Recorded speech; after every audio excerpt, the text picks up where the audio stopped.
Allahumma ya rafi'ad darajat, Allahumma ya rafi'ad darajat, Allah. Ilang tuluan terasa sempit dunia nusakil legana lantaran temagihan katentreman. Orang tentrem teh lain di imah gedong, lain di mobil mewah, lain di pakaian anu serba mewah jeung bagus. Teu ngajamin duit numpuk miliaran, teu ngajamin kana katenangan jiwa, teu ngajamin imah anu lir teu beda jeung istana teh bakal nentremkeun jiwa. Ketentraman maya di diri urang, ieu urang kan poho ke problem-problem nu aya di mamana suka majelis ngadengekeun ngaji tas ieu teh urang keur diajak ka sorga ngaran. Lamun urang nyaritakeun tentang perang Tabuk nu geus panjang didongengkeun di awal, saat panas anu luar biasa, susah, sulit, kadaharan jeung lantaran Kangjeng narima berita di Roma bahwa negara tersebut bakal nyerang Madinah. Kangjeng langsung tanpa pamrih nyatetan sahabat-sahabat anu siap tempur melawan musuh Allah. Unggal poe dicatat siapa yang mau berangkat saanu rek siap perang. Wow, sahabat teh lalapor, sahabat teh daratan, sahabat minta dicatat untuk berangkat. Kasihan sahabat ke perang lantaran menang syiar agama luar biasa jeung ghanimah eleh surga deuk ka mana lumpat eleh jeung menang na teh ieu selalu aya dina kauntungan. Sebab para sahabat mah dunia teh di sahabat baleti urusan pikiran-pikiran soal dunia kabeh ka akhirat kos urang bae kieu. Alhamdulillah manurane. Aduh bangun teu narima cuma dikitukeun teh nya. We ngekadeul aja. Ya Allah, ya Rabbi sakieu ge ngaji bae urang kos ieu komo teu ngaji. Sakieu ngaji bae urang tetep bae hese bae tah hayang pemikiran ka akhirat teh. Nyepelekeun dunia sakieu ge ngaji bae komo anu di DPR. Komo anu sok di pasar bae teu ngaji-ngaji. Komo anu eta anu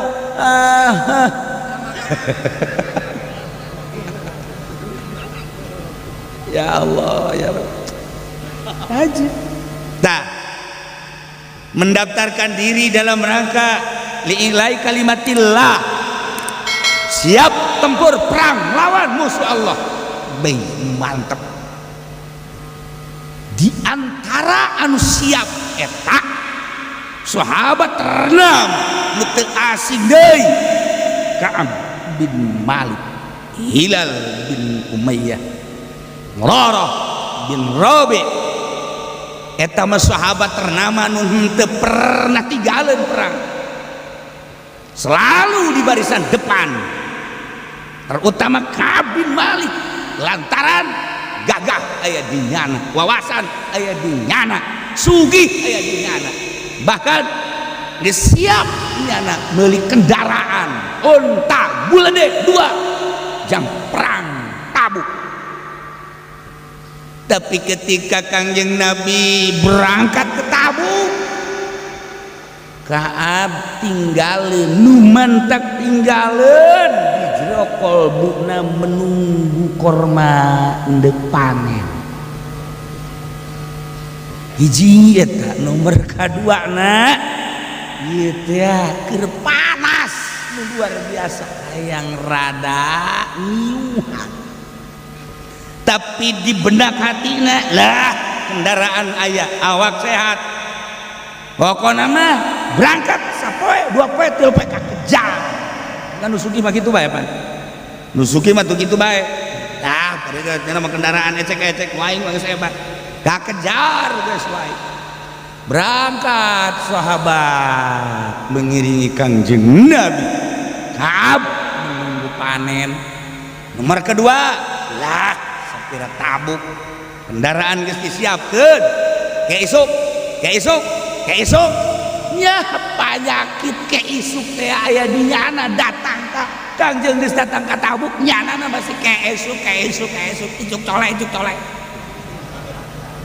eta calot atau situ calot kerbo datang deh ke Senen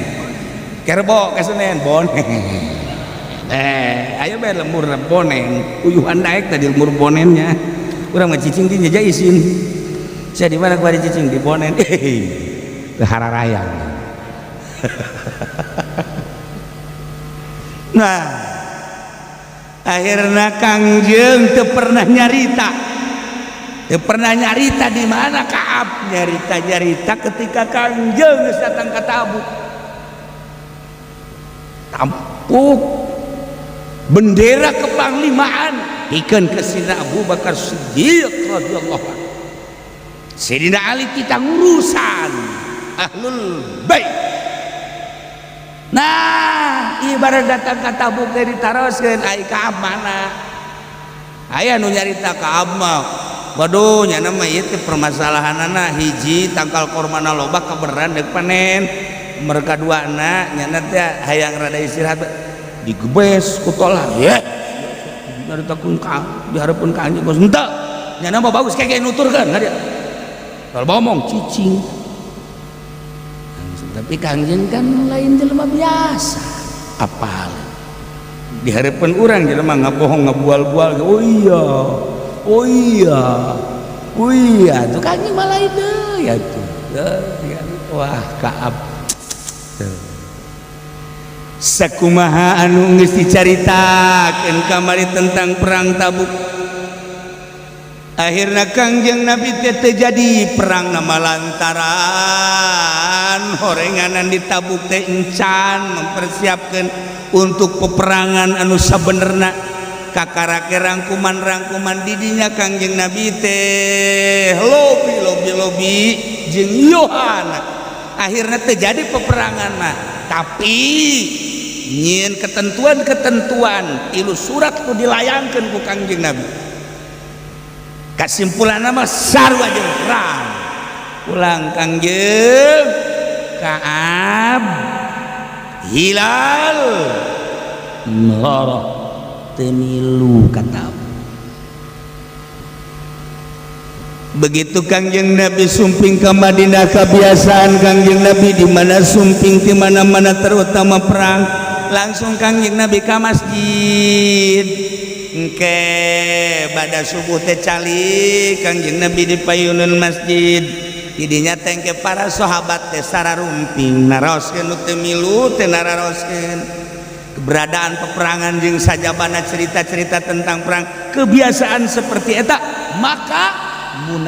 munafik nu tatadina teu milu minta izin ka Kangjeng Nabi lantaran loba kepentingan loba nu kudu ditangani Kangjeng Nabi tidak melihat bahwa manehanana seorang munafik bahwa eta rombongan teh munafik nu jelas diizinan tinggalin itu perang balik di Tabuk menta hampura sebanyak 80 lebih manusia dihampura ku Kangjeng teh masalah urusan kebenaran jeung teuna nyangakeun ka Gusti Allah tuh nu kamari geus dicaritakeun termasuk Kangjeng Nabi ngizinan di dinya Gusti Allah ditegur tetapi dihampura Muhajirin jeung Ansor ditegur tetapi dihampura seketika eta keneh tetapi begitu datang Ka'ab dibalik ka Kangjeng salam uluk salam ka Kangjeng Nabi teu ngajawab Assalamualaikum maksudna endek bebeja menta hampura endek istri endek naon itidar itu menta hampura Kanjeng Nabi tengah jawab cuman senyum-senyum, kan senyum beda. Ieu mah bangunna senyumna senyum aduh teu ngeunaheun ini mah. Urang bae lamun nanya ka awewe aya nu senyum bade bagus jembar teh. Aya nu senyum neng mana? Senyum. Ieu mah senyum beti mah ieu teu bagus. Tuh kan? Beda urang tidak senyum dia geus boga tebakan urang. Awewe ditanya ke urang, "Neng gimana?" Mantap gini guys, iya mas senyum penuh arti. Tapi lah mau nanya deh, neng coba senyum kene, tapi kok segitu walai deh, masya Allah. Iya Kangjeng, begitu salam, dijawab bukan. Kangjeng Nabi senyum bagi bari ngabalieur. Wah, ragak jantung kak. Aduh, itu datang tuh dek mentah hampura. Ningali rombongan sejen di hampura ku Kangjeng teh bari nyaho lah si eta teh kayana gitu tetep di hampura kok. Aduh kaula mah ngabalieur kan ya di dinya nyeri hate ka abdi ya Allah. Oh sapoe dua poe tilu poe ngobrol deui jeung sahabat. Mana apal ka kaula bahwa kula teh cinta Allah jeung cinta Rasulullah. Sahabat ditanya sarua jeung Kangjeng ngabalieur. Ku teu milu perang teh itu jadi mamala. Aduh cek abdi ku ieu jadi kieu. Ya Allah. Nyeri hate teh. Lantaran Kangjeng Nabi sikapna terhadap Ka'ab teh seperti eta. Kesimpulan nama Ka'ab teh terus we cerik teu eureun ngeclak cai mata nu mantak aya bahasa cai mata sakeclak eta teh lamun motifna tobat seuneu neraka nu sakitu ngagebrah ribuan tahun bakal tiis ku sakeclak cai mata tobat. Mahal kecelakaan cai mata teh mah kumaha gitu. Ya Allah, sabara ribu tahun neraka, sabara juta tahun neraka. Hese di paremanana blambir banan sama rumah neraka. Beak jeung mobil-mobil blambir lah, jeung supir blambir lah. Jeung nu boga blambir lah. Jeung bupati jeung gubernur anggeus kabeh. Moal bisa mareuman ka seueur neraka mah boro-boro make blambir heam lagi Islam. Tapi ku kecelak cai mata tengah beuting. Urang takarrub jeung tadarru ka Gusti Allah. Tafakur mikiran dosa-dosa nu geus kaliwat. Ya Allah ya Rabb. Keur carita galakna Gusti Allah, kejamna Gusti Allah, jabarna Gusti Allah teh. Loba jelema nu ibadah tapi ku kasalahan nu saeutik geus didongengkeun jang nyeuhil bae kudu ka neraka. Gusti komo abdi keur carita jabarna Allah. Kerkaca temah galak jeung gagahna Gusti Allah. Datang ka urang teh nginget-nginget dosa nu baheula. Ya Allah ya Rabb. Heuh, tingongora abdi teh datang ka ayeuna dosa abdi teh numpuk nyundul meureunana. Sagala rupa aya di abdi geus bogoh soal baheula sinden. Bogoh baheula teh. Soal main gapleh teh geus lain main ade koprok lain main ade. Tukang anu diukna teh naon tah? Batur bapan maraen tajana mah nu diukna teh anu ngoprokeunna naon ngaranna? Teu sia. Tolol. Aya di anak kamu. Sagala rupa aya eta urusan sogoir. Encan inget soal kabair. Gusti komo di zaman ayeuna. Nu ngaran mabok hampir kabeh naudzubillah min zalik. Urusan perzinahan baheula mah di Jakarta di hotel atuh kuari mapan ngembrak di kawasan. Ya Allah ya Rabbi, di kawasan ngembrak boga duit, urang meuli teu boga duit ngeri dipisah. Bahkan lamun kadeulina kos Haji Pendi mah make sorban bil barokah kan jangan lagi. Tarolol teh coba ublag kuari goblok.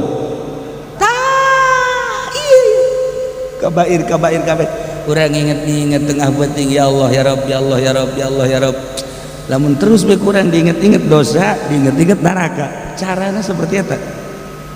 Urang mandi heula wudu, salat, terus saya orang perem takarrub tadarruk,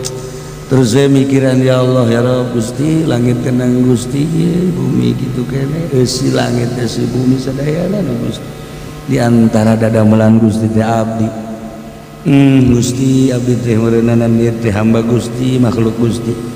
pinuh ku dosa lantaran aya nafsu. Ingat baheula Bapak moyang abdi Adam jeung Ibu Hawa kagoda ku iblis ku nafsuna tapi panyata mah dihampura ku Gusti. Gusti lamun abdi hajun teh dihampura ku Gusti. Kadeuleu ku urang neraka anu sakitu geus jutaan tahun ngagebrah ngagolotrok. Urang dibayangkeun di antara nu ngojai di neraka teh urang, di antara nu ragrag dina jembatan Shiratal Mustaqim teh urang. Anu kurang dibayangkan di handap ruhak anu poharanya sepanas.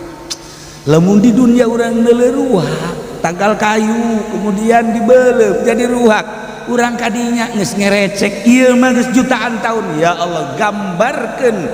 urang teh seperti eta ngaguling ka dieu di kulub kabelah ditu aya kala tina seuneu bayombong tina seuneu orai tina seuneu buaya tina seuneu anu eta teh bakal nyangkrem urang haju tuluy teu paeh-paeh. Bayangkeun kasalahan-kasalahan urang teh anu bakal dibersihan di neraka seperti eta lamun teu ngurucut cai mata jauh bakal ngurucut cai mata urang ngecelak ya Allah ya tah cai mata nu ngecelak tengah peuting tobat ka Gusti Allah saeutik teh tapi niiskeun saudara kanu jutaan tahun. Ya Allah ya Rabb mahal na cai mata urang lah ceri kos geus gigi ka kunaon urang naon sih jadi malah mau cai eta teh ngaranna tisu beak kitu segundel beak. Sebenarnya saya kasedih naon si dosa apa naon lain kunaon SMS nata nu tatarina ku aing dikawin teh nolak sia aja segoblok deuk teu sedih ku bae aing geus korban motor geus korban aing mah hugi sababaraha beuh pohara jasa aing praktekna teh sampai di sini saja amboh tuh murah di jantung aing deuk teu ceri kumaha cekna lalaki mana nu teu ceurik dikieukeun sia jasa goblok jasa urang mah ceurik urusan kos gitu kan sebenarnya mah ceurik deui mengaji kos sedih amat banget ya Allah emang kunaon nah ngaranna ge meureunana hirup di dunia keren sedih lain maksudnya naon sukan bisa nulung moal saya mau bisa nulungan emang kumaha gitu masalahnya jelema memesan karung buat truk ajuk wari teu dibayar aduh masya Allah tuh kan urusan kos itu bae ceurik teh urusan dunia jeung dunia bae masya Allah kan sia kunaon si ceurik batur mah diterima aing teu aing geus nyogok segala rupa teu diterima aing sia aja ceurik urusan kos kitu Masya Allah aing geus mere 50 juta yang diterima di PNS teu sia aja goblok aing enggak suka bumi neangan telu ingki ka aing teu jauh di urusan kos karan itu mah lulu ya Allah ya Rabbi Gusti Allah tuh teu jauh urusan ada urusan karugian dunia aing kitu mah maji geus ditobatan eta dosa-dosa nu baheula keur ngora teh jeung Allah mah babar jeung Allah mah eta biasa bae lah sanajan ka neraka jeung moal kebeli sakedeuk ye cekna mah neraka naon meureun eta ngomong kos kitu teh sacablakna sugud goblok Gusti ya Allah tuh ka Abin Malik teu eureun-eureun ngeclak cai mata teh lantaran ngarasa dosa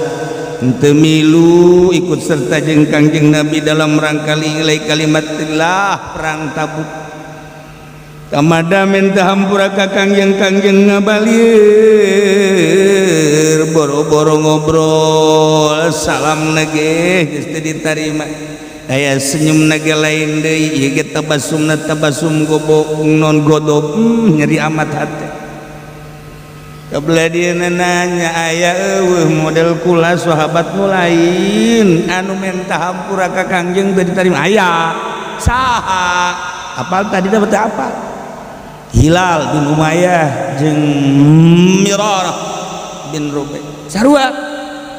itu akhirnya nyana ngadatangan nu dua eta mana teu milu kata bu teu emang kunaon eta tuh permasalahan sarua sih jeung aing urusanna aja geus kieu kumaha hampura ka Kangjeng boro-boro hampura ceuk eta teh salam ge teu dijawab sasalam akur sih jeung aing jadi orang tiluan dia sebenarnya mah jelema nu terasi aya instruksi dari ti Kangjeng wahai para sahabat dilarang ngobrol ka jelema nu tiluan teu meunang obrol-obrol jeung nu tiluan diancam ku Gusti Allah hiji Ka'ab bin Malik dua Hilal bin Umayyah tilu Mirarah bin Rabi ulah dibere ajar rarahi ulah dibere senyum ulah dibere obrol-obrol antapkeun nu tilu Masya Allah nyeri na luar biasa ngobrol teu bisa di lockdown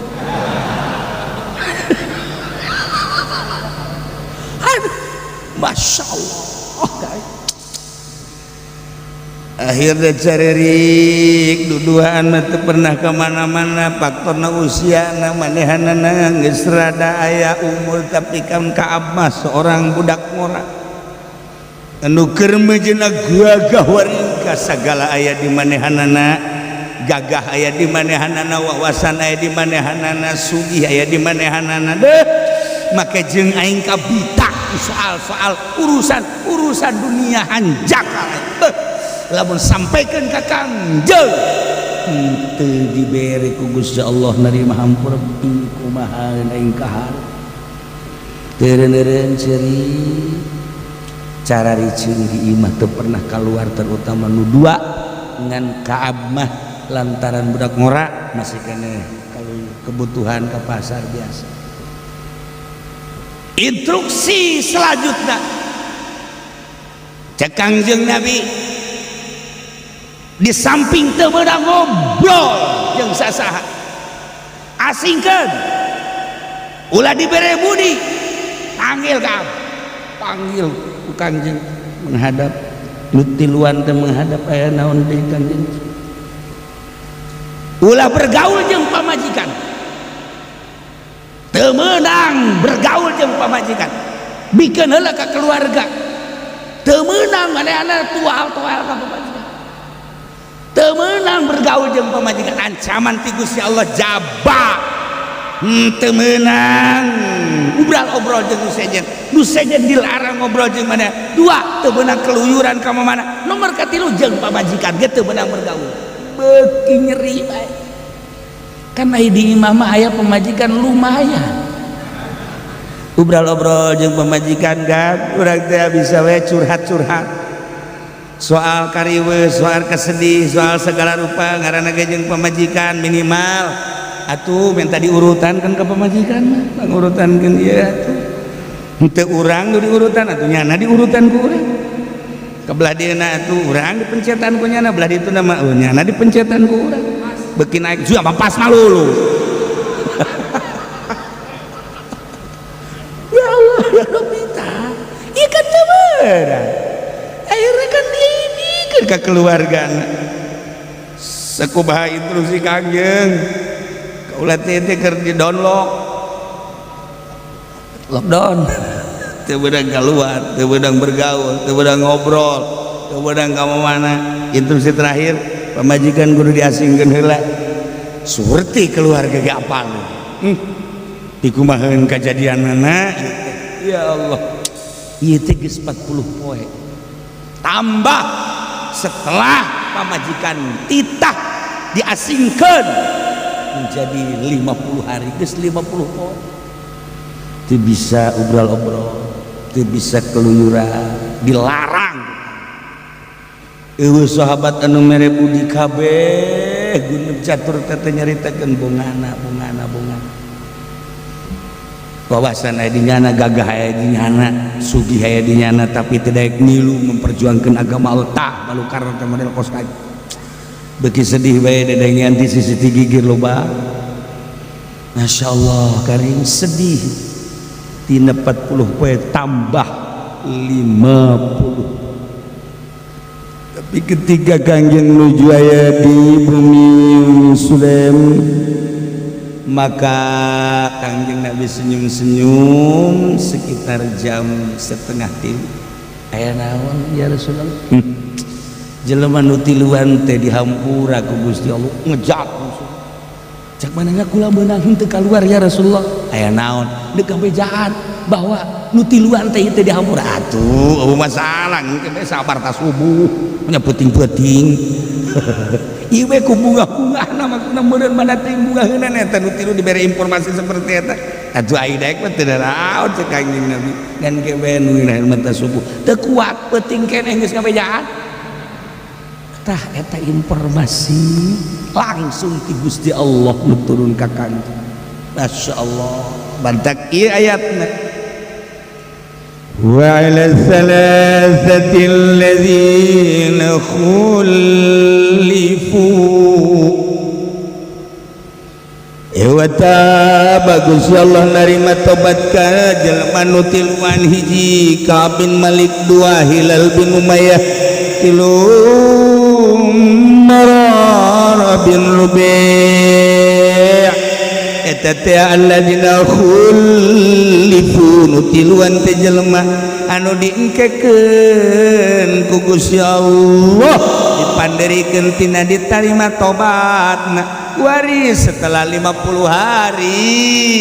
diterima tobatna biqorinatin dengan tanda-tanda penerimaan langsung ke Gusti Rasulullah. Gusti Rasulullah dibejakeun ke para sahabat,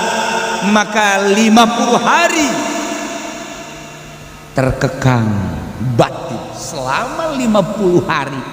salam teu dijawab bukan senyum-senyum bendung jeung jelema para sahabat lain teu meunang obrol-obrol lelempangan ka pasar teu meunang kebutuhan teu meunang diancam. Nah ieu selama 40 hari teh ya seperti eta tambah pamajikan ge titah diasingkeun 10 hari jadi 50-an. Masya Allah nu tiluan eta nu diengkekeun tobatna padahal neuleuh sahabat muhajir, neuleuh sahabat ansor nu lain, neuleuh golongan-golongan nu 80 kitu 7 dihampura padahal di jerona kayak tanda-tanda munafik tetep we dihampura. Kok ulama nu tiluan teh ieu henteu can waka diterima tobatna teh hatta idza baqat alaihimul ardu bima rahubat sehingga terjadilah terasa bumi nu sakitu lega jeung luasna sempit terasa idza baqat alaihimul ardu bima rahubat sehingga sempit kanu tiluan teh bumi dibarohubat disertai dengan luasna bumi. Mun kurang dicaritakeun benua na Asia, Amerika, Afrika, Eropa, Australia sakieu buahna tapi terasa sempit bagi nu tiluan lantaran ieu teu dibere budi ku Kang. Urang bae ge urang atuh waka ku Kangjeng heulanan ku pamajikan bae heulanan urang kadenge nyandung tadi nama henteu wari kadenge nyana gubras gebris bae. Urang datang teh ka imam assalamualaikum lain dijawab lawang gebung. Wah panglima ya di jero ieu geus lain deui rarasan urang. Masya Allah eta lamun ku pamajikan geus kitu kan kumis segede tai leutik terasa eueuh bae kumis teh sabasakan. Wah teu beres ieu ibah da ngabangun urang pamajikan urang nu meulikeun mobil lagi urang anu nganapakan urang tapi ketika lawang dikebrukeun Masya Allah ieu dunia sempit. Ya Allah aduh waharaja mun hayang nyawa sempit dunia nyandung sempit sia dunia. Kecuali cek nu kolot naga ulah marela jasa dicandung teh lantaran dedelean kula nyomal kebel deui urang bakal balik ke akhirat sugan be kula amal-amal nu sejen teu boga suga we amal ngaridoan kakak nyandung ya bener sia aing teu salah kawin jeung sia masyaallah orenganan sia mah bangsa langit oreng ngan kitu ge ngomong doang moal aya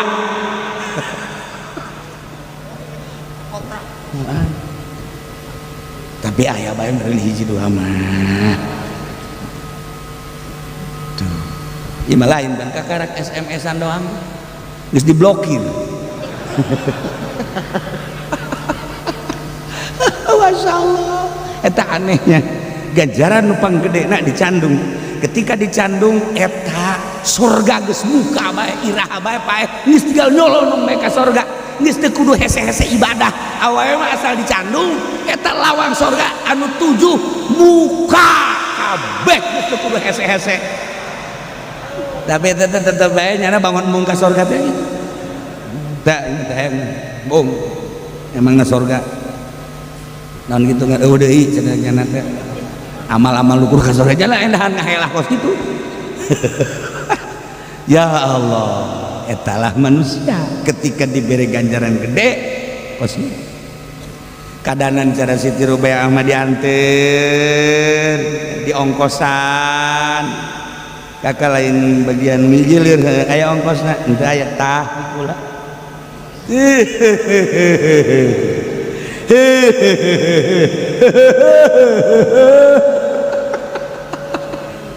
ieu dongeng doang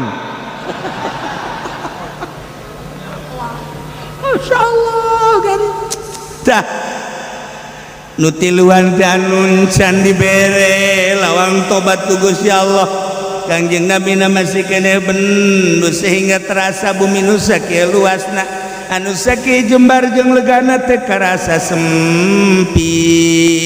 lantaran kamana bae palaya juduna makanan yatmainuna ilaihi teu manggihan katentreman cicing di imah cicing di hareup cicing di tukang cicing di leuweung cicing di huma cicing di mana bae pelataran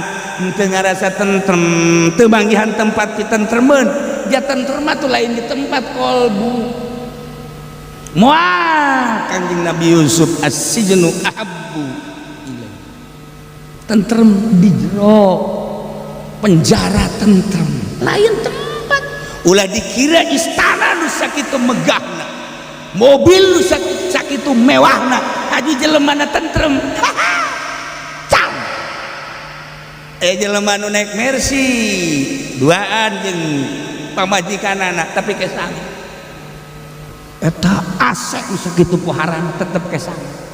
sebab salaki datuani mileuk ka dieu pamajikan tuan ini leka dia korenganan keur aya masalah eta pamajikan sa mobil bae kuat kangesan barang neuleuh jelema keur naik sepeda reman seserian goes dilangketek deui ku pamajikanna tah pernah ngaguling seserian keneh bae ngaguling ka jalan cai seserian keneh bae bandingkeun nu naik Mercy da geulis nya sugih AC lage sakumaha lain AC biasa ieu mah lamun dikarinyakeun jadi es tapi tetep bae kesangan ironi neuli jelema naik sepeda reman seserian ya Allah ngaguling masih seserian kene bae lain terletak dina Mercy dina Baby Ben dina Lexus kolbu Masya Allah jelema naik mobil mewah bangun teh bangun kejem teh santri mah naik angkot seserian dek jalateun seserian nangtung sawareh mah deui hahaha kempes basa seserian keneh aju nyalateun teu kabagian sholawat seserian keneh mun hayang nyaho kolbu santri teh model kos ye di dunia kena ingin jadi sorga santri mah ya siapa tuh pernah jadi santri bego tanyakan ke santri HS di mana baiknya nama di kamar saraksa langsung ke majlis aya asa teu nyaho mayarnya nama tuh ke masjid aya kipas Huda nasgol langsung begilian mayar ke hutan langsung kacai mandi tinggal masya Allah sholat baca sholawat itu lain sorga sih lah yeay lamun hayang nyaho hate sorgawi santri nya nama aya awewe di doa diterima deh gitu nya nama jalain hate nya nama lalagaan doang nya nama lalagaan doang teh hate ketika daekeun mah awewena emang mamang boga kok henteu aing mah Allah teh lah ngomong sih nya hate santri bagus gitu ketika didesek banyak nama lalagaan doang teu aya tuh tamah variasi hirup doang seni hirup eueuh nya nama eueuh pikiranana selalu ke Allah jeung ka Kangjeng Nabi bae mantap masya Allah mantap santri mah tinggalin udah berjamaah ceri santri mana meren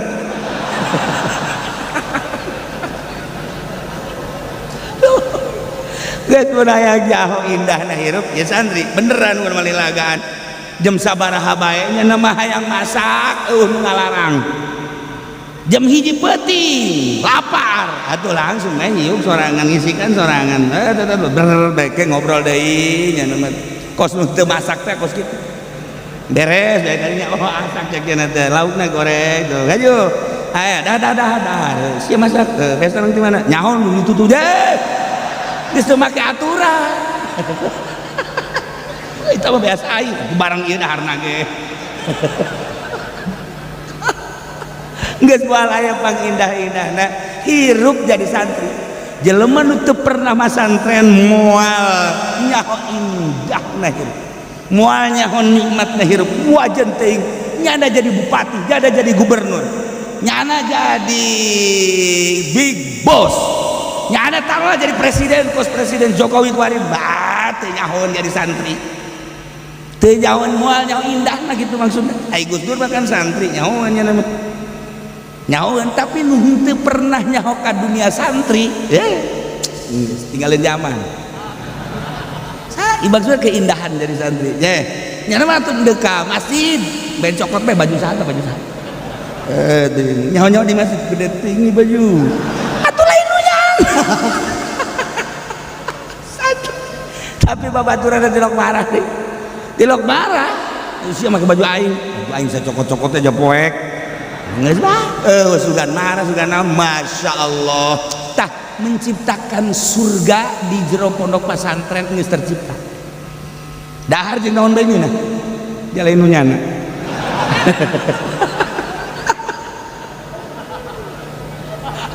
Gusti Allah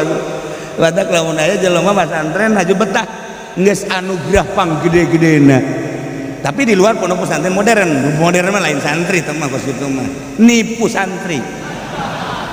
pesantren asli nipu teman ajuanana ge sakadar bisa ngaji sakadar bisa ilmu sakadar bisa kadituna jang urusan urang sugan bae jadi anu sugan bae santri ge mah henteu teu boga pikiran saya yang jadi naon tuh ulah mikiran jadi naon pokona ngaji bae ibadah sugan saya jadi kiai teu kumaha Allah bae sugan sia yang jadi presiden teu hayang-hayang teuing sugan jadi mui teu hayang jadi RT teu hayang jadi kiai teu hayang imah hayang ge masantren ibadah masya Allah lempeng jasa budak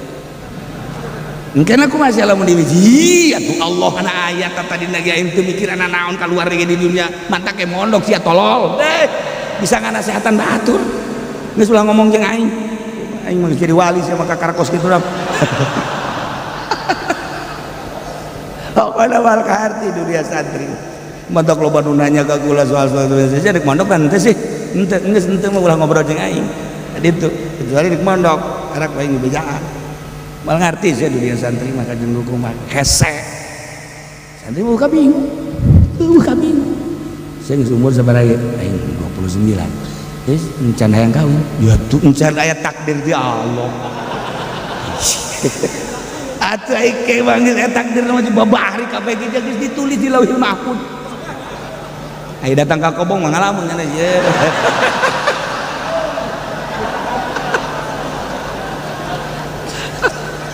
Masya Allah. Lah ilang tuluan teh terasa sempit dunia nu sakil gana lantaran teu magihan katentreman. Orang tentrem teh lain di imah gedong, lain di mobil mewah, lain di pakaian anu serba mewah jeung bagus. Teu ngajamin duit numpuk miliaran, teu ngajamin kana ketenangan jiwa,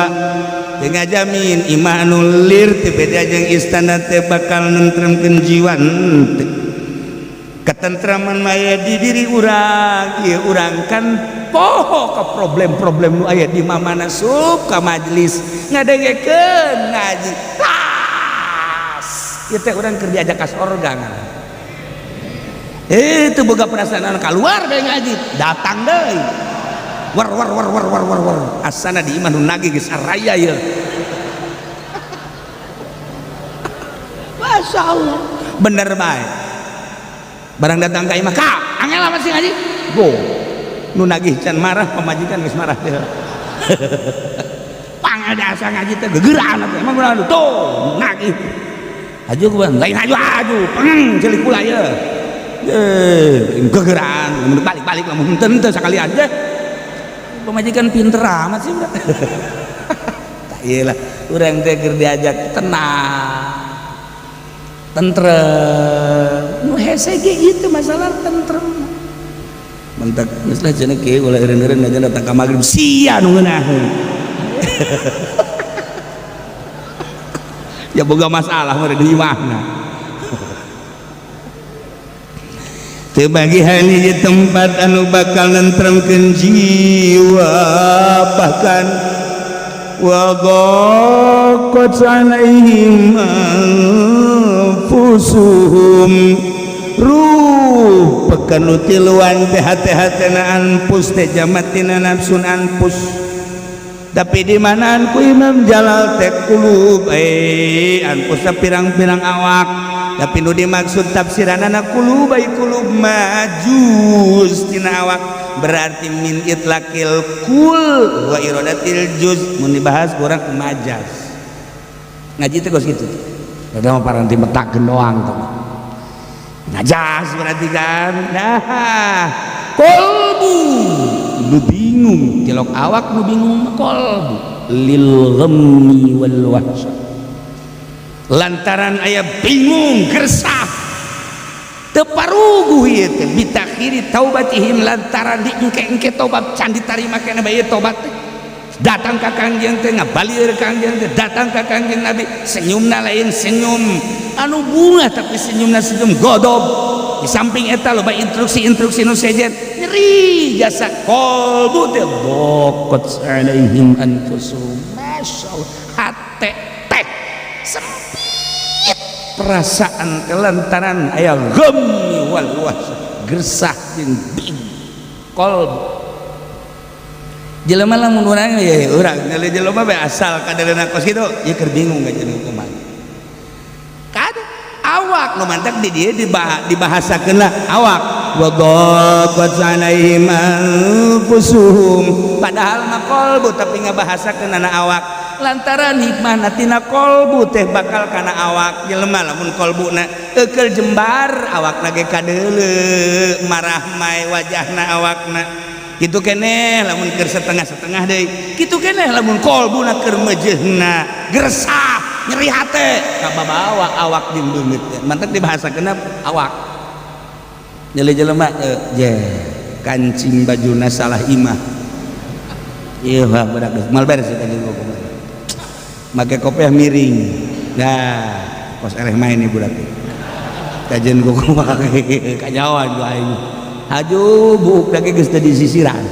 nu hiji ka dieu nu hiji ka dieu nu hiji ka dieu mal kebal deui kudu maka grogol ieu budak kadeul kolbuna tuh kan bae deui jelema lamun kadena we perlen teh amat ieu kajen ku kumaha rapih kopiahna mancrit masyaallah bajuna takwa orang merekna di merek takwa buatan Bandung kajian kuku aja udah kerjembar tebak bener baik orang yang calon lurah nipu ya penipu ya calon lurah kan nggak bagus awaknya nanti. Weh, kiai anu katipu ambalaya ku calon lurah. Dah, itu na mungsrut kiaina, batur nu calonnya anu mungsrut. Eta gara-gara ka bawah dunia batur. Ulah, kiai bae. Datang di calon DPR, kiai ngadoakeun. Pan calon DPR teh calon penipu. DPR teh pan calon pamalingan. Aduh didoakeun ku kiai atuh kiai sabangsa jeung nyang. Emang kiai teh lo kadoakeun, kamar rahasia aing goblok. Nyana gede atuh lain deui merena. Toh, dasar kiai. Kayak nasib kiai, mentak Allah ngutuk.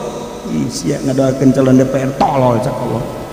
Bagian sia mah lain kos kitu. Bagian sia mah ngaji kai. Maju. Eta mah pamalingan. Berarti kan kiai ngadoakeun pamalingan. Mana DPR teu maling? Tek ceuli, mun aya DPR teu maling tek ceuli. Mun aya DPR teu maling tek ceuli dunungan. Baheula ulah kasinggung, baheula tah mah. Wallahu a'lam ieu mah teu nyaho. Tah mah carita baheula kolot aing. Carita kolot aing tah mah. Kuari mah geus nyaho sorangan aing ge.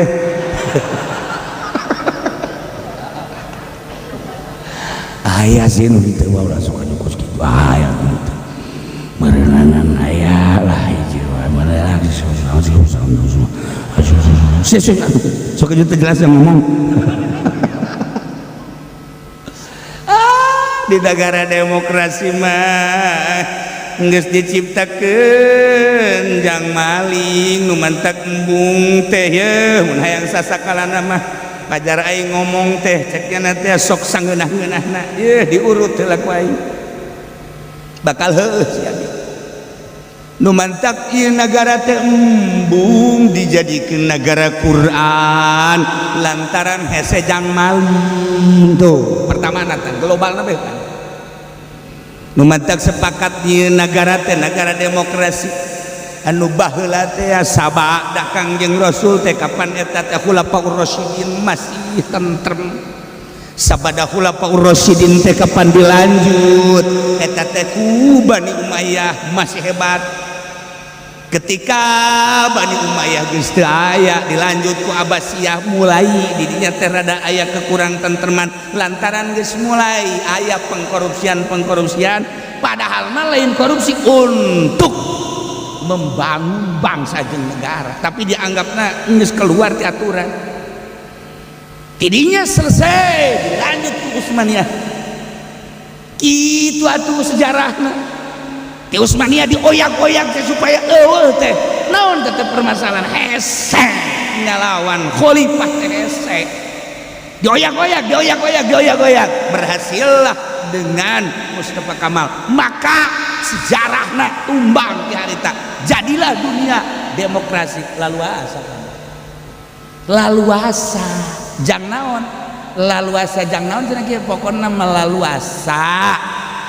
jang naon pokona temen laluasa bae siapa ulanya debat kiai hebat jadi lurah ulah waka jadi presiden ulah waka jadi gubernur ulah waka jadi bupati jadi lurah bae kiai hebat jadi lurah kiai hebat jadi lurah denge ku sia ku ceuli heulanan deleukeun kakiayanana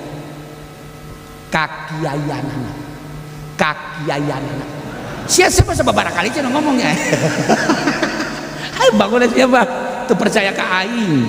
teu deleukeun Gus nah ieu mah sekedar nyaho bae heulana nu mantak kula sok ngomong dah DPR mah nu teu maling kabeh dah sok amat sejarah apa yang dibuka sih ye parang sana kajin urusan nyana mudah-mudahan diampura baik ku Gusti Allah ye jadi bupati lagi jadi gubernur jadi DPR lagi pan kakak urang dulur urang bapak urang manya urang ka sorga nyana ka neraka ye tuh ulah tetep bae urang mah ka sorga nyana ka neraka siang ngomong sok macam-macam lamun teh jujur bisa jujur mah di mana bae dagang teu jahat kabeh itu kan tanin teu bener kabeh aya bae nu beneran ulah-ulah jadi DPR jadi kiai ge atuh geus masang pelang lain deui. Jadi kiai geus masang pelang pondok pesantren modern As-Supendia Al-Jahannamiyah.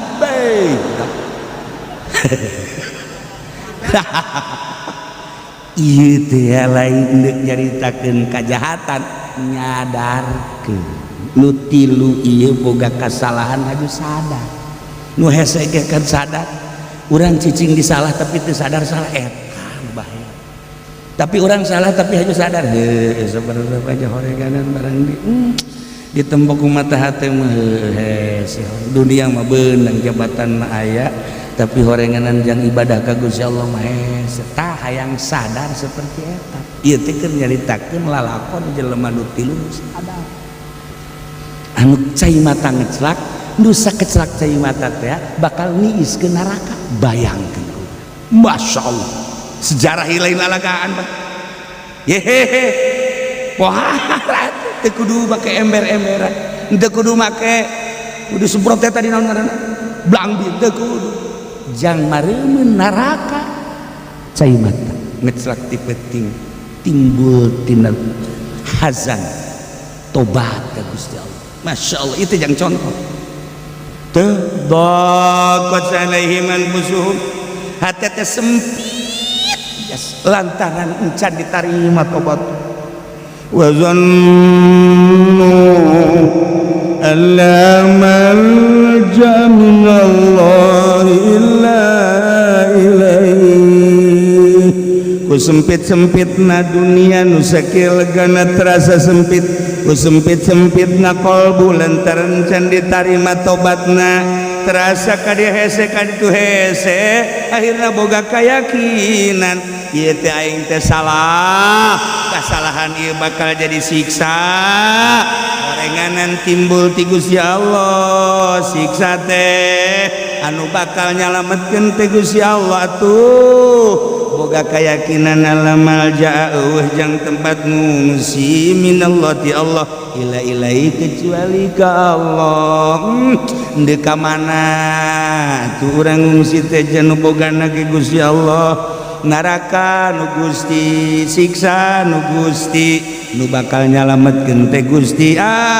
mun tayang ka makhluk mah aya anggeusna dunia mah apalagi eueuh tempat ngungsi jang nyalindungi wal ti Gusti Allah boga kayakinan teh nu tiluan teh eueuh jang nyalindung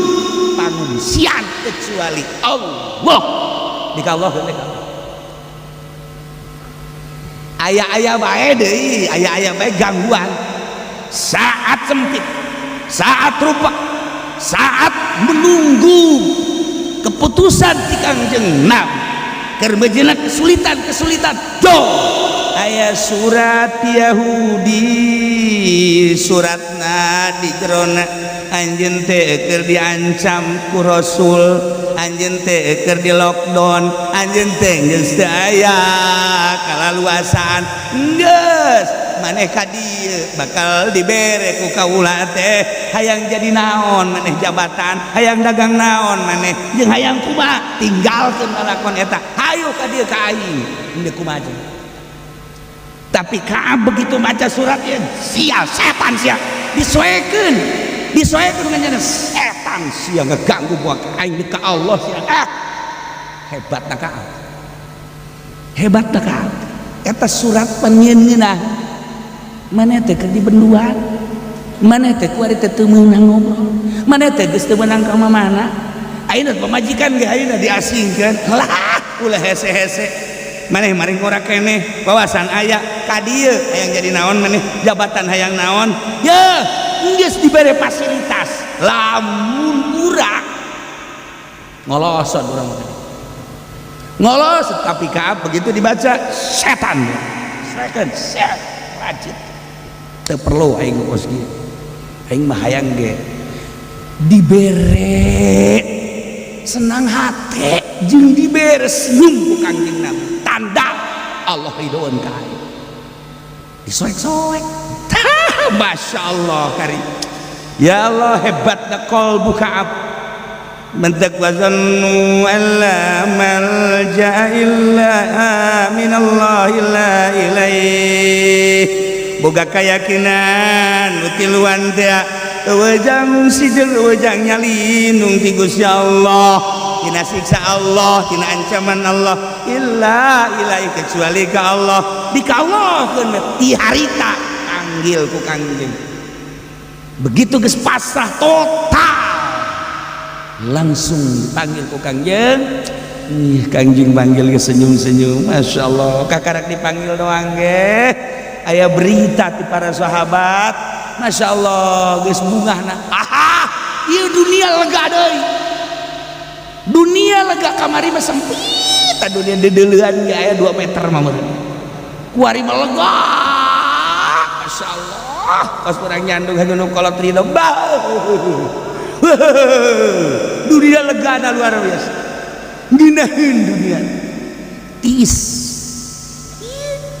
Ka'ab masya Allah mentak summatab alaihim Allah narima kana tobat nu tiluan geus katingali ku Ka'ab jeung rekan nu duaan kamarahmayan Kangjeng Nabi teh masya Allah nu kamari mah cerik teh cerik sedih lantaran pinuh ku kasalahan ku ari mah cerik cerik namangan cerik bunga urang teh kan kitu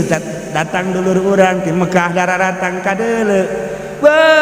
anak urang ka deuleu mamang urang turun di kapal salamet urang geus cerik masyaallah komo nu pamajikanna ka Mekah masalahna ditinggalkeun 40 poe tabang geus pohara jasa atuh seserianan ke seserian bari cai mataan masyaallah manjing kok cerik si bunga jasa bunga tuh kunaon tuh salametnya maksudna kumaha sih lah maksudna mah rahasia pribadi ya bunga ya Allah tetapi Imam Jalal ngajelaskeun horenganan wafaqahum litaubat mahal ya bisana tobat teh dibere taufik ku Gusti Allah wafaqahum horenganan urang bisa ngaji ka dieu ge lainna urang nang Allah nu tiluan teh bisa tobat datang ka digoda ku ieu ku itu deuk dibere fasilitas ku raja Yahudi tetep bae ka Allah nah ieu teh eta dibere taufik ku Gusti Allah bisa ka Allah teh nang taufik ku Gusti Allah ti Gusti Allah mantap ketika urang ngarasakeun ilmu teh nu aing nang aing mual barokah boga ilmu harta teh nu aing janang neangan aing mual jamugah hidup nu Allah ana ilmu wa illa pala ilmalak Gusti Allah ana basara wa illa pala basara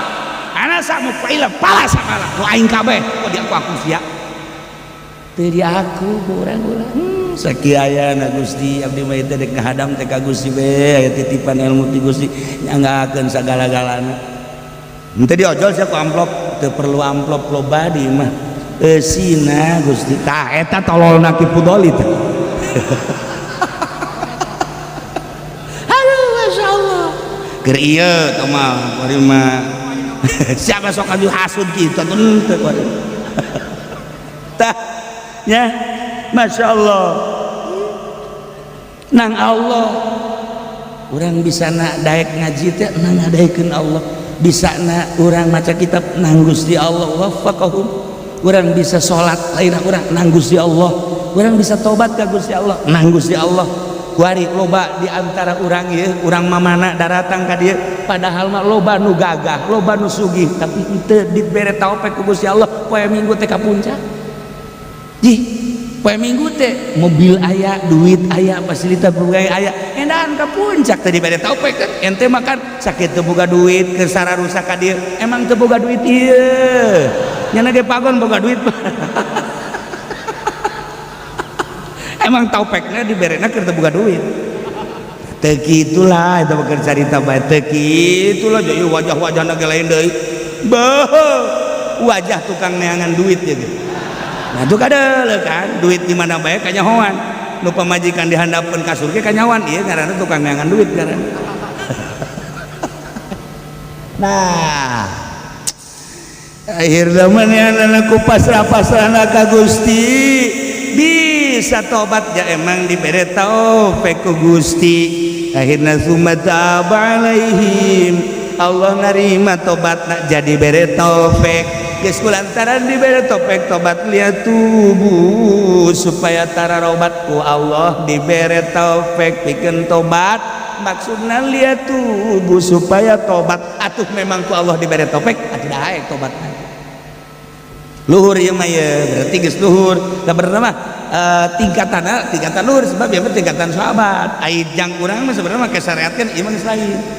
mantak lamun urang maca takwa oh iya geus langsung ka Gusti Allah ya berarti geus pagawean urangan nang Allah kabeh luhur berarti ieu geus kana hakikat sebab kerja ditakeun sahabat mah geus ana hakikat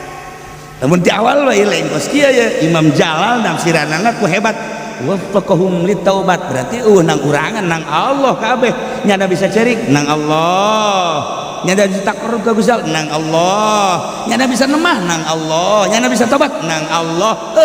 nang urangan luhur kan berarti kan al-afal kulluha minallah asli dah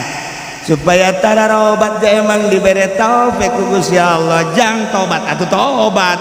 innallaha huwat tawwabur rahim sayanya Gusti Allah wa Allah aku emang statusna at-tawwabur rahim maha nerima tobat rahim maha nyaah jeung deudeuh urang ieu nu mantak kararumpul di dieu teh ieu teh kadede Allah keur disorotkeun ka urang rahim Allah mun hayang nyaho mah sorot ka urang geus ulah mikiran warung ulah mikiran segala rupa aya gara ngaji rahim Allah sehingga urang poho segala problem poho segala kasus poho segala rupa nu aya di imah poho itu rahim Allah set jaheuh horeng ngaji ngeunaheun jasa balik datang ka imah sia tamah terus aja mah henteu Masya Allah jangan rahim Allah coba orang dipetingkan urutan ialah Kaab coba orang tuh takarrub ka Gusti Allah mahal bisa diuk orang tengah beting di kamar ya Allah ya Rabbi Masya Allah tuh orang ingak-ingakan kadek ku pamajikan boga masalah naon salaki ya tuh kan tuh aja pemajikan di diuk di sisieunana ceurik sarua cek salakina kun ceurik ya nanya neng kunaon ceurik neuleuk gagah ceurik cenah kalau mah partisipasi bae aya ceurik partisipasi tolol siapa teh lalakon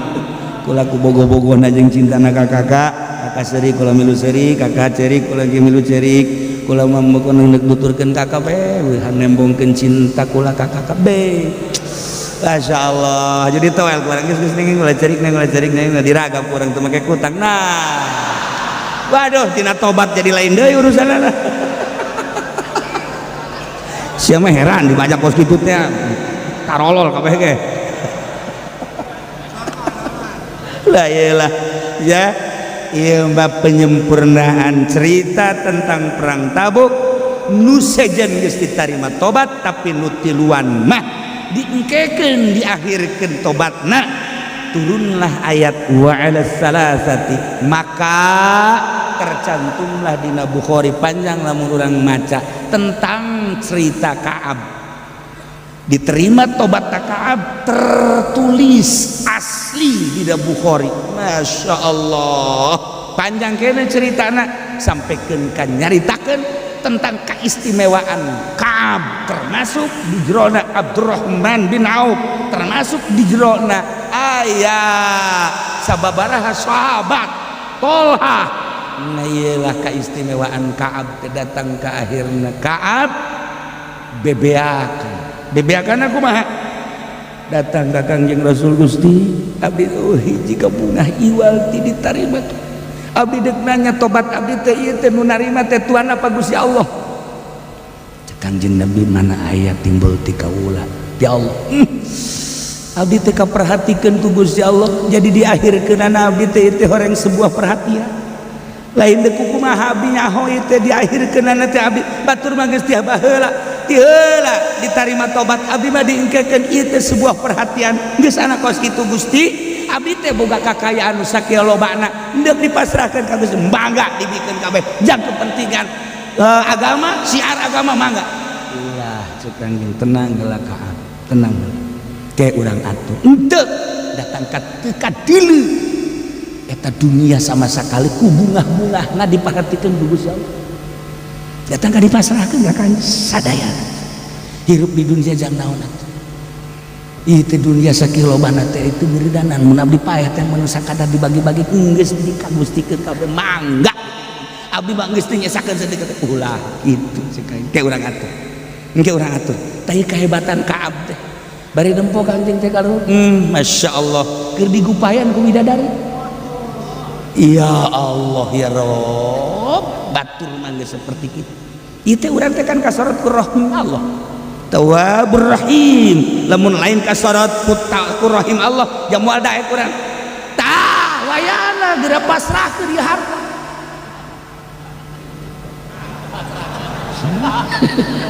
tuh kan oh masalah cenah kiai kumpulkeun haju jangkula tong nah iyalah keur carita batur kenemahanana batur kapasrahanana sampikeun ka saperti eta panjang keneh dongeng asli nama ieu mangan sakadar patali jeung ayat kepasrahan anu luar biasa sehingga bunga anu tatadina bunga anu tatadina ceurik teh ieu teh ceurik itu daun ke ditu ditarima tobat oreng rahasiana bakal nyaritakeun Kanjeng sakeclak cai mata maruman neraka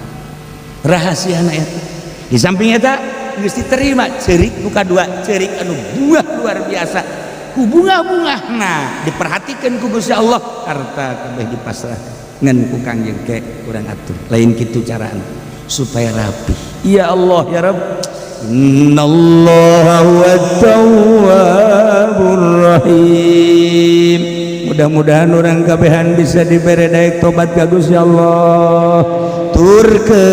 tobat urang ka Gusti Allah sehingga Allah narima kana tobat urang kasorot ku rahimna Allah sehingga urang aya dina ridho Allah urang maot pamajikan maot keluarga urang maot kabeh aya dina ridho Allah subhanahu wa ta'ala bareng jaga di akhirat jeung ahli-ahli Allah subhanahu wa ta'ala bi barakati umil Quran al-Fatihah Bismillahirrahmanirrahim alhamdulillahirabbil alamin arrahmanir rahim maliki yaumiddin iyyaka na'budu wa iyyaka nasta'in ihdinas siratal mustaqim siratal ladzina an'amta 'alaihim ghairil maghdubi 'alaihim waladdallin salli wa sallim ala sayyidina Muhammadin fil awwalin wal akhirin wa barik wa sallim wa radiyallahu ta'ala an sayyidina rasulillah ajma'in amin ya Allah ya rabbal alamin Allahumma ihdina siratal mustaqim Allahumma ihdina siratal mustaqim Allahumma ihdina siratal mustaqim siratal ladzina an'amta 'alaihim minal nabiyyin wasiddiqin wasyuhada'i wassalihin wa hasuna ulaika rafiqa dzalikal fadlu minallahi wa kafa billahi 'alima wa shalli wa sallim ala jami'il anbiya'i wal mursalin walhamdulillahi rabbil alamin a'udzu billahi minasy syaithanir rajim apa sih ka mana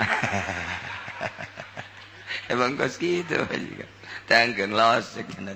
atuh ku mah bae isin aing tangkeun sia tuh pan kitu teh awewe mah teh ulah sok babari nalah geus kos kitu bae asal ditinggalkeun bae gaju bae ka mananya cenah geus eueuh ti isu datang ka sore beusi teu balik bae bapak sia cenah emang mun teu balik kunaon tadi marah lain kunaon naon atuh nganggur bae cenah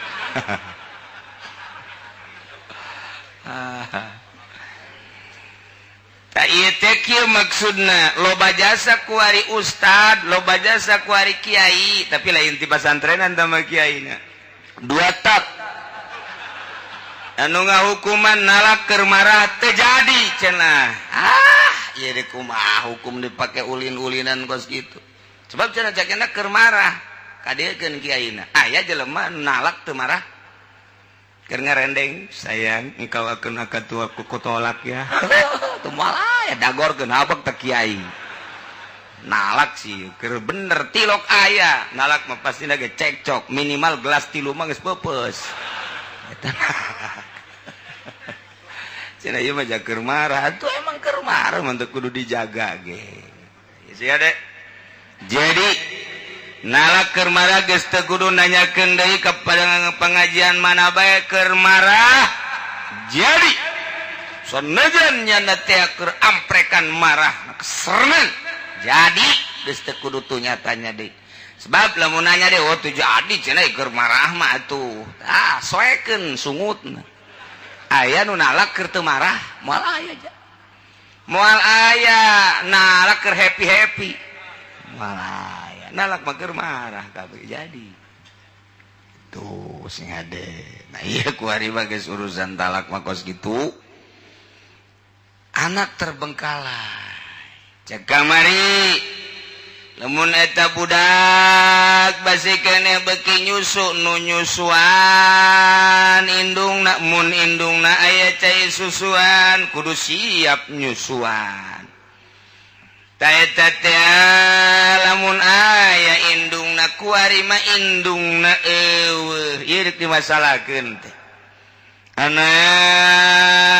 kuari terbengkalai lantaran encan bisa mandiri jang urusan diri nak ngisang sorangan can bisa dahar sorangan can bisa make papakean sorangan ge can bisa butuh bantuan indungna kuari indungna eueuh bapa da geus puguh jadi bapa pirak ieu nah ieu kuari indung nu bertanggung jawab indungna eueuh kumaha cik musannif wa in gobatil lamun gaib indungna yane eueuh kaayaan eueuhna misalna maot eueuh indung nu ngurusan eta budak teh kalayan paeh misalna eta teh beralih pengurusan anak kuari kasa falil jaddati pengurusan budak eta adalah ka indungna ka makolotna makolot ti indung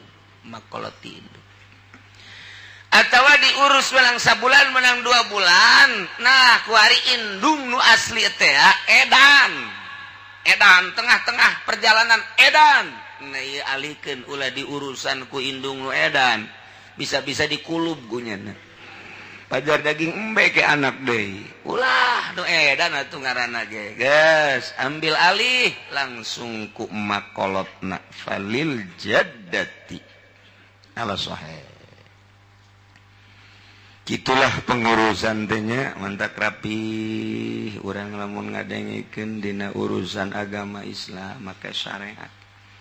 anjakal we di negara urang mah teu make syariat Quran ngan dibaca bae hadis dibaca bae diterapkeun di negara mah henteu kudu kumaha tuh kiai nu bagus bae diterapkeun ieu mah pan henteu urang bae nerapkeun sorangan mampuhkeun urang teh giring urang teh ku syariat ja Indonesia teh termasuk negara terbesar di dunia nu umatna adalah kitu beragama Islam lain saeutik di Indonesia untuk Amerika sieun di ku urang Indonesia sieun mah atuh salat henteu wayah meuleum gereja mah hayu bae eta sieun itu cek orang Nasrani teh teu budak salat henteu naon teu tapi giliran demo pangheula anak bergetai kan puguh nu kadari itu nu ti heula teh nu sok salat mah ju pandeuri puguh komo kiai nama tu pandeuri we eta mah Amerika sieun emang kumaha sieun teh kos kitu tah teu puguh perhitungan orang Indonesia jadi sieun nekat orang Indonesia nekat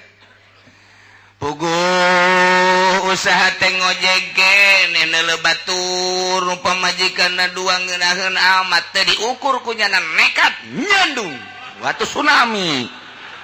teh nekat teh gitu ngaranna eta di Belaraja loba aja sana kos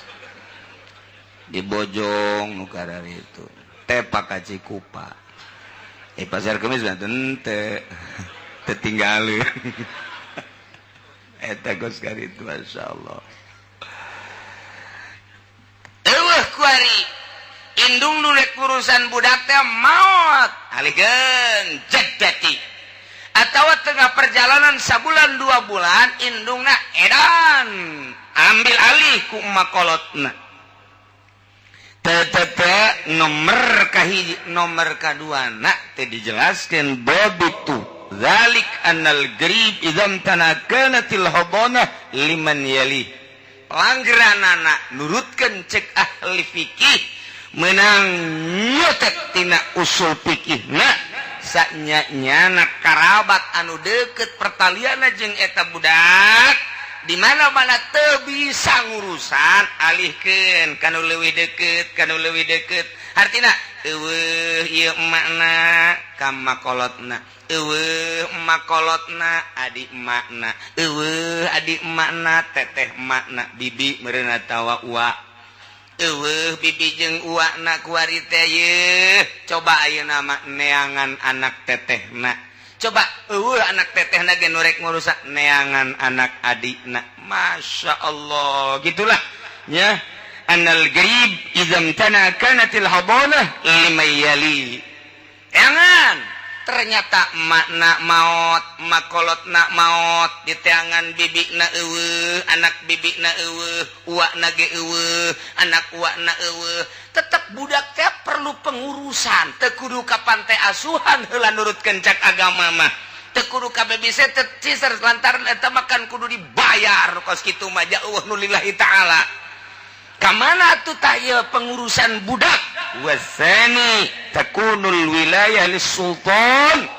maka nomor kedua pengurusan eta adalah kalurah untuk milih lurahna nu bener nu nyaho pertanggungjawaban tentang agama nalika kieu ari keur urusan jual beli tanah mah SPPT dan lain sebagainya oh babarieun teh mah lurah bahkan aya anu bisa dijual 2 kali 3 kali ku lurah di Amerika tapi di dieu mah aya mun anu kitu lurah Amerika eta kos kitu tinggal ngerebekeun bae ka neraka eta kos kitu lurah teh hese tanggung jawab masukan cak lurah sedangkeun ieu mah perlu pengurusan cara cak camat teh aduh aing ge sarua bae bupati wali kota sultan wah cenah ieu baca bupati ge encan aya dana jang pengurusan nu kos kararitu sedangkeun lain hiji teh sakabupaten teh unggal kecamatan aya bae meureunna 50 mah mun ditampung sakabupaten kali 12 kecamatan saeueuh ai hiji onam cak bupati 2 komo mun awewe mah diurus ku aing balik kawin ku aing emang bupati ondo kabeh ge nah ieu mah teu bisa diurus antareun ku loban gubernur sareuri bangun geus boga pilihan masing-masing awas ya milih konde bae sabodo tanggung jawab di akhirat bae masuk pokona Masya Allah tuh kadituna ka ujungna atuh ka presiden mantap kudu aya tah geus kudu jieun ku ari mah usulkeun ku urang ka presiden tolong dibuat di Indonesia menteri tentang pengurusan anak yatim piatu tuh kos kitu tah geus kos yatim piatu anu geus bener-bener statusna eueuh anu ngurus eta diangkat kukulan ke salah seorang nu di dia jadi menteri mana menteri na sekolah lagi STKB jadi menteri kahayang doang gede jadi menteri dijieun lah kekurangan kene di urang kan terbengkalai jang nu edan tah sanu urusan mun urang liwat ti dieu ka Pandeglang manggi bae 2 mati lu tah anu teu make calana mending mun leutik deres mun lalaki pugu ieu mah woman ya Allah ya Rabbi teu make calana masya Allah kaeta teh di Tangerang tepi ka Pandeglang 2-3 manggi mun urang ti dieu ka Bandung ulah jalan tol jalan nu biasa masya Allah Sabaradi toko Tangerang we ge tak eta teh nu tanggung jawab saha keluarga. Ternyata begitu diselidiki keluargana eueuh anu tanggung jawab, ya otomatis sahibul wilayah. Kunaon atuh nya jadi pamarentah urusan anu kitu. Budak anu teh istiqlal urus ku pamarentah, jeung penampungan. Nu edan jeung penampungan. Anu sapeh jeung penampungan. Nu sapeh teh jelema teu bisa ngendalikeun diri, teu bisa ngurusan awak. Duit anakna butuheun keneh pake meuli mahjong. Eta sapeh eta nu kos kitu. Tatangga mah teu dahar kunaon nyana meuli petasan. Beuh cak tatangga nu teu dahar padahal mah eta ngan saukur jang ceuli dong mun dibikeun ka aing anak aing loba jasa. Coba teh ceurik tah.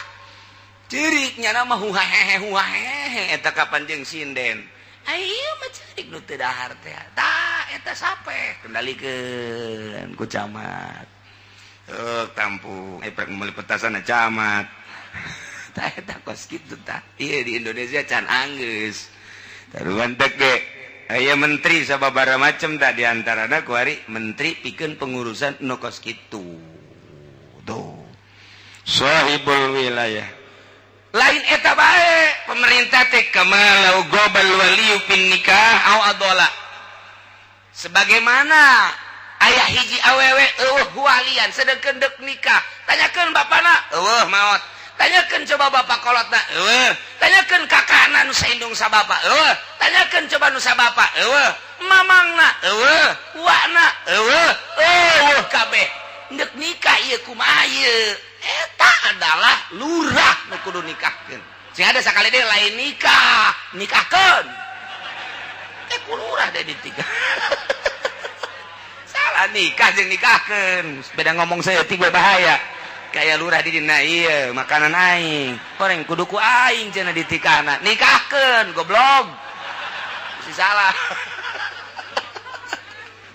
Da eta nikahkeun teh lurah. Sultan mimiti lurah sahibul wilayah, camat sahibul wilayah, bupati sahibul wilayah, gubernur sahibul wilayah. Eta teh lamun lain woman, mun lain konde mah teu bisa. Nyanya jadi lurah, aju nyana nikahkeun teu bisa wewe mah. Tah aya kekurangan.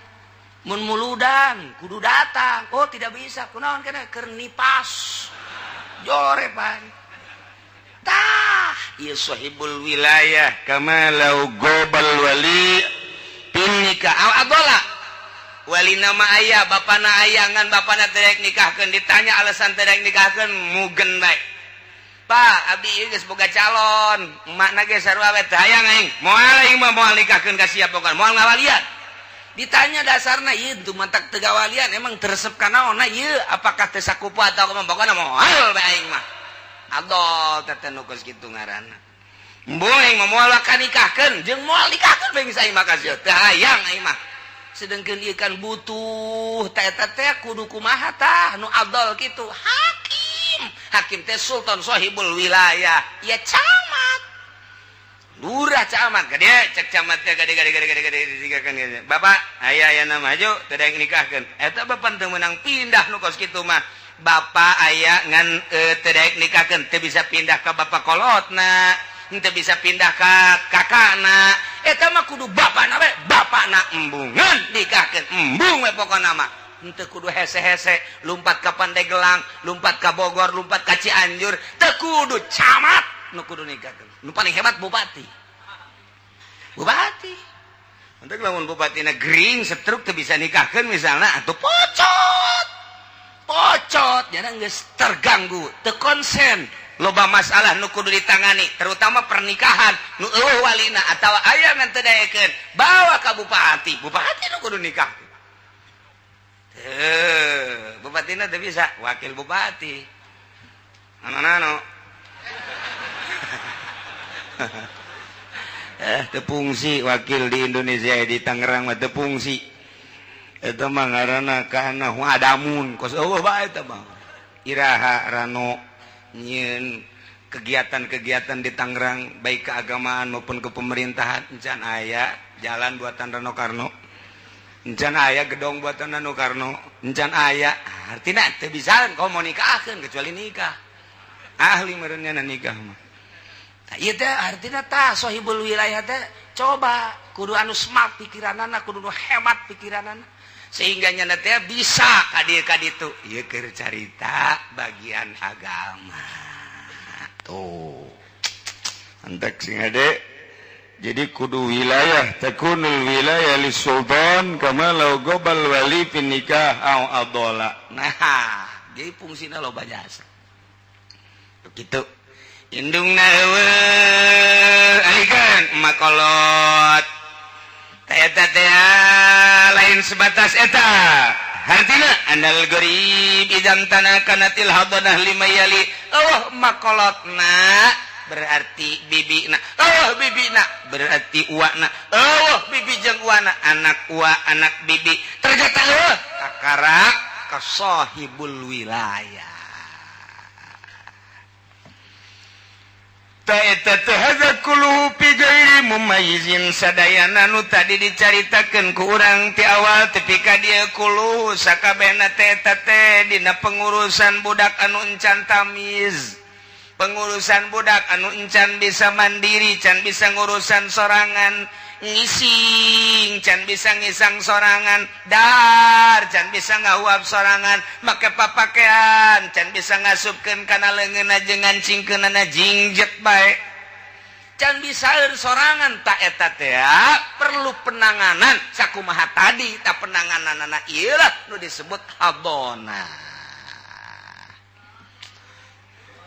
Wal mumayyizu ini taraka bawahu kana cindaman ikhtara minhu makwari mah kumaha lamun aya budak teh geus tamiz. Ukuran tamiz teh ukuran mana? Ieu teh lamun ngitung kana umur mah ieu adalah umur 7 tahun biasana tamiz, tapi wasanu tamiz goliban sapusinin aw samanin takriban.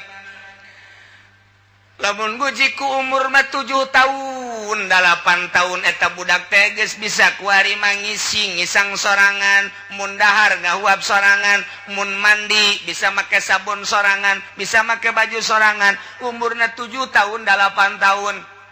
Cuman eta adalah galib. Kadang-kadang budak umur 6 tahun ge geus tamiz. Hitung teh tamiz. Kadang-kadang budak teh aya umur 5 tahun ge geus tamiz, hitung tamiz. Kadang-kadang aya anu kekurangan mah 8 tahun ge masih kene can bisa mandi sorangan nurutan bapana baheula meureun. Teh umur 7 8 tahun 9 tahun ge masih kene can bisa ngahuap sorangan, kadang-kadang kudu dihuapan keneh bae. Aya teh anu kos kitu encan tamiz teh budak teh kajen guku mage. Jadi ieu mah galib 7 8 tahun. Goer galib lah mungkin genep, mungkin 5, kaluhurna mungkin 8, mungkin 9. Nu jelas mah ieu adalah tamiz bae. Deuk sabaraha bae umurna patokan genep, patokan 7 jeung 8. Kayeuna mah lamun eta budak geus pinter maksud di dieu mah adalah bisa ngisang sorangan, dahar sorangan, make baju sorangan. Lamun indung bapakna papisah, ta ieu pengurusanana teh teu meunang dipaksa. Kudu kumaha atuh? Cek ajengan musannif di dieu wal mumayyizu ini taraka bawau. Lamun budak anu pinter di mana papisah indung bapakna kana cinda maneh tarobihim minuma. Eta mah bikeun ka jelema nu dipilih ku nya lantaran pinter nyana geus boga pilihan. Tanya, "Ceng, emah jeung abah teh papisah, patali jeung naon ieu papisah teh jeung ekonomi, mas nya mah baheula teh keur abah boga duit mah bu, ka abah teh sayang-sayangan, barang rada kurang ayang-ayangan. Barang kuari mah tu abah sia, ieu kuari dipiceun. Geus kuari mah abah teh ieu papisan ieu mah sia mah geus pinter ieu deuk milih ka abah apa deuk milih ka emah pengurusanana terserah sia tah titah milih. Ulah malah deuk milih jeung abah bae yo jeung abah teu meunang dipaksa ku indungna sebab geus boga pilihan. Ulah mah deuk milih jeung emah bae kumaha pemilihnya le bae. Tuh kos kitu. Teu meunang. Pokona mah kurang papisah anak adik kabeh teu bisa kitu. Orang papisah anak jang sia kabeh teu bisa kitu. Tanya tanu geus pinter mah kecuali nu encan mun nyusu keneh indungna sakumaha tadi teh ieu mah geus boga pilihan. Sedengkeun geus sakola budak teh ieu teh 7 tahun mah geus sakola kelas 1 atau kelas 2 geus boga pilihan sorangan ceng majeng abah teh teu bisa dipertahankeun emang kunaon gitu badai ngamuk oh iraha keur peuting ancul-anculan diranjang pan ancul-anculan iya pokona geus kitu beceng teh aceng kan keur sakola kelas 2 butuh pengurusan aceng teh biaya jeung sajabana mah tunggu minta ieu mah ku ari mandek milu ka emak apa ndek milu ka abah kalau ndek milu ka abah bae mangga kalau ndek ka emak bae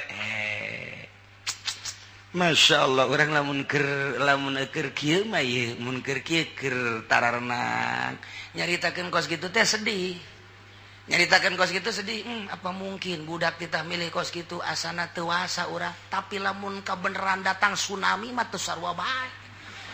atuh enggi ge pada bae ge we nya tinggalnya ora apa-apa apa-apa geus ka ditu mah geus kos kitu we pokona mah atuh geus kumaha terpaksa kapan karunya tinggal karunya misalnya pemajikanna teu bisa dipaksakeun deui kumaha atawa salakina teu bisa dipaksakeun lantaran kecocokan rumah tangga teh ieu teh imah tangga mah imah tangga bae tapi awet derajat imah teu betah ja sok babawa salat teuh cek salakina teh ieu boga pamajikan aing suka babawa salat riweuh jasa ieu mah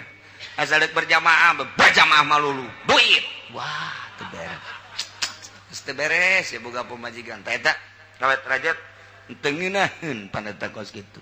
ya otomatis kan anak tinggal anak sebab ka dituna pan ieu lain deuk ngurusan sia bae aing teh hayang aya katentreman jadagang sakieu mah luar biasa ai adapun haji beak atuh teh pan urusan Allah atuh nasib ti Gusti Allah aing teh hayang cara batur bisa ngaji kadanan unggal peuting unggal poe mah atuh saminggu sakali kabelah dituna aing hayang tentrem Jumat atuh hayang isu keneh jatuh boga pagawean ieu mah pagawean teu boga ka pasar henteu dagang henteu tani henteu Jumat jam 12:05 boloon teh jelema Pak belon atuh naon gawe teh si budak ai kitu mah itu jam 11:30 pantes we ja karyawan ieu itu jam 11:30 pantes we janya mah tuh di pasar ieu hari itu jam sabaraha jam 11:30 ya pantes we ja tani ieu ai sia jam sabaraha jam 12:05 emang tani henteu pasar henteu karyawan henteu sia mah ieu naon gawe atuh aing mah aing ngalamun eta tolol jasad eta di Bojong kos kari itu eta jelema insyaallah masyaallah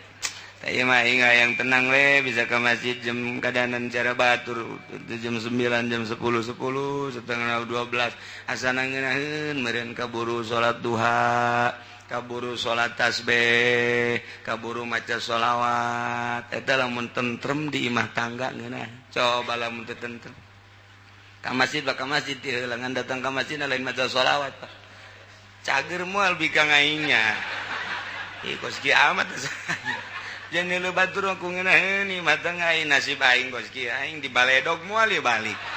untungna mah pan teu balik gegeran di masjid ge ngalamun bae di masjid ge ku batur mah pajar daekan orenganan problem eueuh katentreman udang tipe tinggi moal tahajud nu kos kada itu udang mah udang tak bae majikan ka mana ieu leungit misah ye waduh lain kacai ngalamun datang ka irai si beres pemajikan jadi dukun genong geus gua ingin pemajikan mal bisa ibadah tah eta teh mulai lah aing daripada teu bisa ibadah mah kos eueuh deui bae tuh lalaki mah pan kos kitu kos eueuh deui bae cek kieu ge aya nu putih ka Lampung nganu hideung ka Brebes aya nu geulis putih adat gede Lampung Palembang boro-boro kasasa kami toh agak sesebred aya nu bager jasa di titah ieu daek titah itu daek kasawa ge daek ngan hideungna ya Allah tah ieu mah teu beres imah tangga urang keur tenang urang keur tariis nyaritakeun titah milih anak sia deuk milih indung tah deuk milih abah beuh urang teu wasa tapi lamun kajadian beneran pasti terjadi kos kitu deh kumaha deui atuh nah jabatur ge embungan weredanan pipisahan teh nah ieu mah kan terpaksa teh tetep kudu titah milih inda man ikhtara minhuma Pain kana fi hadihi majnun nau kufrun nau rikun nau piskun nau nakat palakulil akhor zaid jeung nyesarwiti teh ieu kuari imah tanggana teh keur teu beres saju papisah kuari ieu budak teh perlu pengurusan barang kieu budak teh milih kuari mah milihna milih indungna tengah jalan indungna edan ka bapanakeun milih ka bapana tengah jalan bapana edan ka indungna atawa milih kuari ka indung tengah jalan indungna kufur endahan asup Kristen naudzubillah min zalik pindahkeun ka bapa atawa bapana anu kufur teh endahan asup Yahudi pindahkeun ka mana sebab edan kafir teu boga keahlian dina pengurusan atawa jadi budak kuari mah perang barang perang manehanana kaboyong ku kafir ka ditu geus status kuari jadi budak jadi jual beli dijual belikeun teu bisa ngurusan kos kitu mun bapana kuari jadi budak ka indungnakeun mun indungna jadi amat ka bapanakeun atawa pasek-pasek teh eta khurujun anu taat kuari mah ieu teh bapana teh salat tadi nama jasok salat kuari mah teh salat bareng papisahan jeung indungna eta teh diurus kudu teu salat bahaya boro-boro ngurusan anak urusan diri aja teu salat bahaya ke anak kababawa ka ditu indahkeun ka indung ieu sarua bae eta tadina di indungna salat keur imah tangga jeung salakinu eta mah barang kuari jadi rangda teh salat make gincu bae wondol luar biasa nagog bae dipuri muatan apem segana aduh sakumaha beca eta teh kuari mah teh salat jana boro-boro ngurusan anak ngurusan diri nage teu beres indahkeun teuh masyaallah awana ka eta tawa indungna nu ngurusan budak teh ngan kuari mah barang meunang 2-3 bulan 4-5 genep bulan atuh indungna teh aya nu ngagaep deui kawin deui jeung nu sejen eta budak kulantaran indungna nikah deui jeung nu sejen fal haqqul akhir hak pengurusan pindahkeun ka bapana wa yukhayyaru baina ummin wa jadin wallahu a'lam bissawab.